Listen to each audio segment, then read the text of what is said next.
Lung surgery या chest surgery या thoracic surgery का नाम सुनते ही लोग डर जाते हैं। मेजर सर्जरी यानी बड़ा सा कट या तो छाती के साइड में या छाती के फ्रंट में, और लोग काफी घबरा जाते हैं। बट आज की तारीख में ऐसा बिल्कुल नहीं है। वीडियो असिस्टेड थोरैसिक सर्जरी या जिसे हम वैट्स कहते हैं, और उसका एडवांसमेंट रोबोटिक चेस्ट सर्जरी, आज की तारीख में ये सेम सर्जरी जो चेस्ट सर्जरी में की जाती हैं उनको मिनिमल कट्स के साथ पॉसिबल करती हैं, और इन्होंने थोरैसिक चेस्ट सर्जरी को पूरी तरह से रीडिफाइन कर दिया। आइए जानते हैं कि वीडियो असिस्टेड थोरैसिक सर्जरी और रोबोटिक चेस्ट सर्जरी क्या होती है और इन दोनों में कैसे बेहतर चूज करें। तो video assisted thoracic surgery basically एक मिनिमल इन्वेजिव टेक्निक है या मिनिमल एक्सेस टेक्निक है।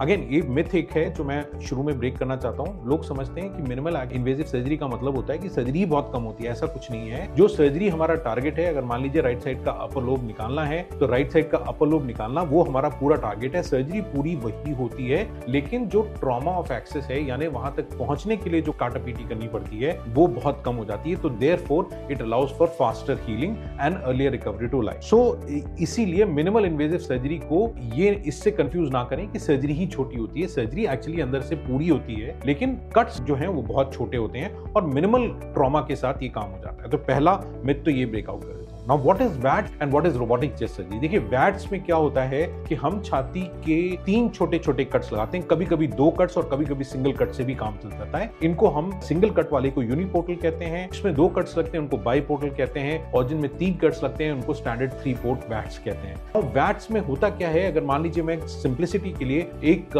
3 कट वाली अप्रोच को बताता हूं। इसमें 1-1 सेंटीमीटर के 2 कट लगते हैं, और एक कट जिसको यूटिलिटी इंसिशन कहा जाता है वो 2 से 3 सेंटीमीटर का होता है। एक में से कैमरा अंदर घुसता है जो थोरैकोस्कोपिक कैमरा होता है, वो हमें छाती के इनसाइड व्यू देता है एक बड़ी सी स्क्रीन पे जो हमारे आंख के बिल्कुल सामने होती है। और जो बाकी 2 पोर्ट्स हैं यानी वो 3 सेंटीमीटर वाला पोर्ट और अनदर 1 सेंटीमीटर वाला पोर्ट, उसमें से हम स्पेशल लॉन्ग इंस्ट्रूमेंट जो कि वैट्स के इंस्ट्रूमेंट हैं डालते हैं, और अंदर जो सर्जरी है जैसे राइट साइड का अपर लोब अगर निकालना है तो उसको राइट साइड के अपर लोब को उन लंबे औजार के माध्यम से हम सर्जरी करके निकालते हैं, और ये होती है video assisted thoracic surgery. Advantages क्या होती है? जाहिर सी बात है पूरा कट नहीं लगता तो ब्लीडिंग कम होती है, पेन कम होता है, आईसीयू में स्टे कम होता है, हॉस्पिटल में स्टे कम होता है, मरीज अपनी दिनचर्या की जिंदगी में जल्दी वापस जा पाता है, end of course it is cosmetically better क्योंकि पूरा बड़ा कट नहीं लगता है, छोटे छोटे कट्स लगते हैं जो कि 6 महीने 1 साल के बाद देखने भी मुश्किल हो जाते हैं। नाउ रोबोटिक चेस्ट सर्जरी क्या होती है? तो देखिए ऐसा है, जो भी सर्जरी वैट्स के माध्यम से पॉसिबल है या वीडियो असिस्टेड थोरैसिक सर्जरी के माध्यम से पॉसिबल है, उस सर्जरी को हम रोबोट के माध्यम से भी कर सकते हैं। नाउ रोबोट क्या होता है? रोबोट एक एडवांसमेंट है मिनिमल इन्वेजिव चेस्ट सर्जरी, यानी जो हम अपने औजार यूज कर रहे हैं उन औजारों की जगह एक स्पेशलाइज्ड इंस्ट्रूमेंट होता है। वो इंस्ट्रूमेंट बड़े प्रिसाइज तरीके से हमें सर्जरी करने का ऑफर करता है, और उसका एक सिंपल एग्जांपल मैं अभी आपके सामने लाइव दिखा दूंगा कि वो दोनों में क्या डिफरेंस है, ताकि आपके समझ में बड़ी आसानी हो जाए। सो वैट सर्जरी में मैंने आपको बताया 3 छोटे कट्स लगते हैं, और ये जानना और देखना जरूरी है, तभी आप समझ पाएंगे वैट्स और रैट्स में क्या फर्क होता है या रोबोटिक सर्जरी में क्या फर्क होता है। तो इसमें 3 कट्स लगते हैं। एक कट से कैमरा अंदर जाता है जो कि हमें विजन देता है, जो हम अपनी सामने की स्क्रीन पे देखते हैं, और फिर 2 छोटे कट्स होते हैं जिनके थ्रू हम अपने इंस्ट्रूमेंट्स अंदर डालते हैं और स्क्रीन पे देख करके अंदर सर्जरी परफॉर्म कर रहे होते हैं। तो आप ये समझ लीजिए कि मैं सामने स्क्रीन पे देख रहा हूं और इन मूवमेंट से मेरी सर्जरी परफॉर्म होती है। अब ये देखिए, ये बड़ा इंपॉर्टेंट है। इस पे देखिए, अगर कोई भी मूवमेंट मुझे करनी है तो मेरा हाथ एक्चुअली ऑपोजिट डायरेक्शन में मूव करना है, यानी अगर मुझे ऊपर जाना है तो मेरा हाथ नीचे जा रहा है, और नीचे जाना है तो मेरा हाथ ऊपर जा रहा है। तो ये काउंटर इंट्यूटिव होते हैं, इसको सीखने में समय लगता है। इसमें हैंड आई कोऑर्डिनेशन बड़ा इंपॉर्टेंट होता है, और इसमें कंट्रोल बहुत इंपॉर्टेंट होता है। तो एक एक्सपीरियंस टीम को ही ऐसी सर्जरीज करनी चाहिए, और इसमें जो है डिफिकल्टीज आ सकती हैं अगर आप ट्रेंड नहीं हैं तो this is how VATS surgery is.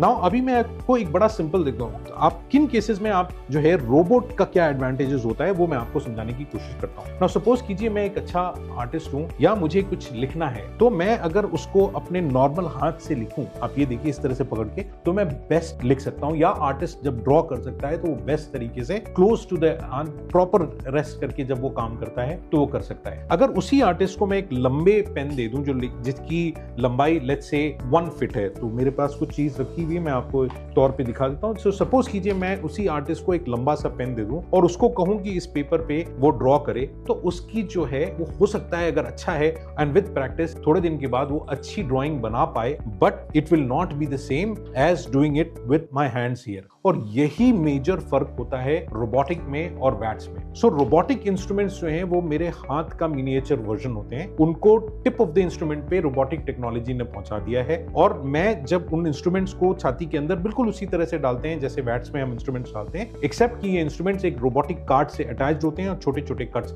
इनके कट्स जो हैं 8 mm के कट्स होते हैं, उनके थ्रू वो अंदर पहुंच जाते हैं। और वहां पर जो है अगेन एक कैमरा होता है। इस कैमरे को वैट्स कैमरे से यूजुअली डिफरेंट माना जाता है। वो क्यों होता है? बिकॉज इस कैमरा में 2 इंटरनल आईज होती हैं, राइट आई एंड लेफ्ट आई, जिसकी वजह से मुझे एक 3D स्टीरियोस्कोपिक विजन मिलता है, जो कि हमारा नेचुरल विजन है। इसमें डेप्थ परसेप्शन पॉसिबल है। Most of the VATS technology in our country and in majority of the centres जो हैं वो 2D टेक्नोलॉजी यूज करते हैं, यानी उसमें डेप्थ परसेप्शन नहीं होता, तो वो एक इंफीरियर टेक्नोलॉजी है कंपेयर टू रोबोटिक टेक्नोलॉजी। पहली बात। दूसरी बात, जो उसके इंस्ट्रूमेंट्स हैं वो इस तरह से डिजाइन किए गए हैं कि वो हमारे हैंड की मूवमेंट को सिमुलेट करते हैं, यानी वो मास्टर स्लेव कॉन्सेप्ट पे काम करते हैं। जो भी मूवमेंट मैं कंसोल, जो रोबोटिक सर्जरी का कंसोल होता है, उसकी जॉयस्टिक को मूव करके कर रहा हूं, वो सेम मूवमेंट जो है रोबोट मच मोर प्रिसाइज तरीके से बॉडी के अंदर करता है। सो एसेंशियली क्या हो रहा है, एक तरह से मैंने अपने हाथ को मिनिएचराइज करके टिप ऑफ द इंस्ट्रूमेंट्स में पहुंचा दिया एंड बिना बड़े कट के अगेन बड़ी क्लोज तरीके से आराम से सर्जरी की जा सकती है,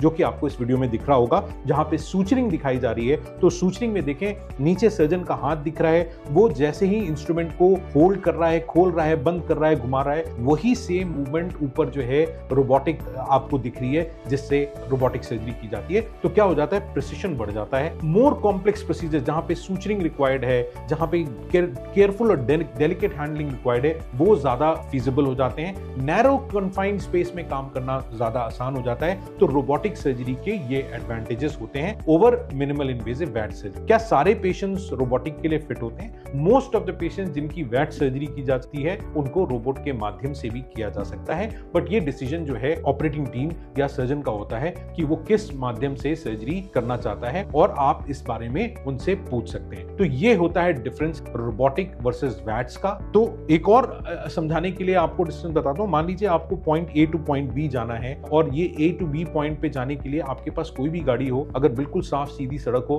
तो आप बड़े आराम से पहुंच सकते हैं। यानी सिंपल प्रोसेस है, सिंपल रास्ता है, तो आप कोई सी भी गाड़ी ले जाएं, आपको फर्क नहीं पड़ने वाला। लेकिन अगर आपको कहीं ऑफ रोडिंग ट्रिप पे जाना है, जहां पे आपकी मंजिल में बीच में एक ऑफ रोडिंग ट्रैक आता है, जहां पे ट्विस्टी टर्न्स हैं, ऊबड़ खाबड़ रोड है, मल्टीपल बम्प्स हैं और कीचड़ भी मिल सकता है, तो ऐसी सिचुएशन में अगर आपके पास 4x4 व्हीकल हो, तो वो आपका रास्ता मोर सेफ और आसान कर सकती है। और यही डिफरेंस होता है रोबोटिक वर्सेस वैट्स में। सो कॉम्प्लेक्स सर्जरी अगर है, तो वो रोबोट के माध्यम से ज्यादा चांस है कि वो मिनिमल इन्वेजिव तरीके से पूरी हो जाए, और वहीं वैट्स से भी पूरी हो सकती है, बट रोबोट उसको स्लाइटली मोर सेफर और स्लाइटली मोर इजियर बना देता है।